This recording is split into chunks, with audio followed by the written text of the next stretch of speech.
Thank you, Convener. And just for the record, I don't have any relevant interests to declare in this committee. Okay. So it's one question for both Cabinet Secretaries. Certainly the mid-term financial strategy was really quite stark, I'm sure, for anyone who read it regarding the population demographic of Scotland. And it's not a new issue, as we know. It's also something that's been around for quite some time, and also by mid-2043, the projected 22.9% of the population will be of pensionable age, as compared to 19% when it was in mid-2018. And obviously we've had Brexit and the severe implications of that affecting Scotland, particularly with migration and obviously people going back home. So just the question is really just regarding has there been any update or any progress made with discussions with the UK Government on helping inward migration to Scotland to actually help deal with that really important issue, certainly which clearly has an impact upon Scotland's economy. Yep. Forgive me, Convener, we could do a whole session on this. As part of my broad range of portfolio responsibilities, I chair the Scottish Government's Population Task Force, and I acknowledge Mr Macmillan will have a particular interest in this, given that the population statistics for Inverclyde in particular are of great concern for elected members there. So I'll answer the question in a number of ways. Firstly, the Scottish Government is very seized of this, as are, and understandably so, especially local government leaders in authorities that have suffered historic population decline. I think traditionally we in Scotland would have looked towards the northwest of the country, looking at the Highlands and Islands as areas where there have been particular population decline challenges in the past. But we're now seeing that in other parts of the country, not least in Inverclyde. Observation 1. Observation 2, we are heading towards population decline in Scotland as a whole. And this is a huge challenge, and it is frankly totally unnecessary.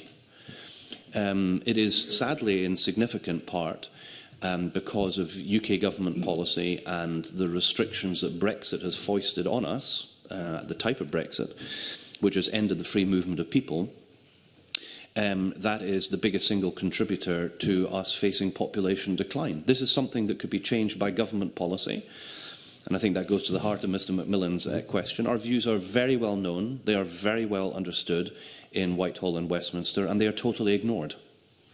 The UK government has shown no willingness thus far to be imaginative about different approaches to immigration policy, different approaches to taxation policy.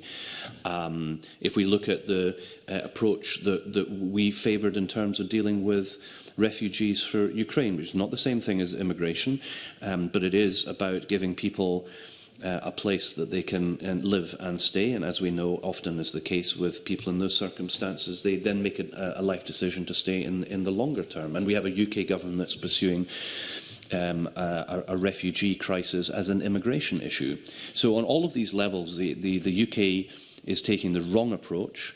I mean, the simple solution to this, of course, is that Scotland's Parliament and Government should be in charge of immigration and should make better decisions that makes Scotland attractive for people to come and live and work and study. We're doing what we can. We're setting up a migration advisory service. We are doing everything that we can to join government up, national and local, to work out what it is that we can do. We have international marketing campaigns. We have policy ideas that we're trying to better understand. We are working with other countries. Something I've spoken with Spanish colleagues, for example, not long ago, because it's a challenge that's also been felt in parts of Spain, and there are lessons that can be learnt from other countries, perhaps primarily Norway, because of what they've been able to do to support population numbers in the west and northwest of that country.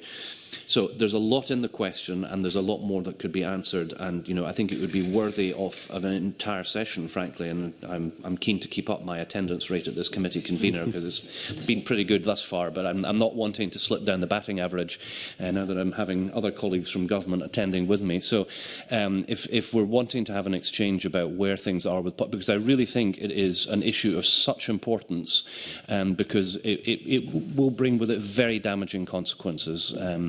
Economically and socially, having a population decline in Scotland.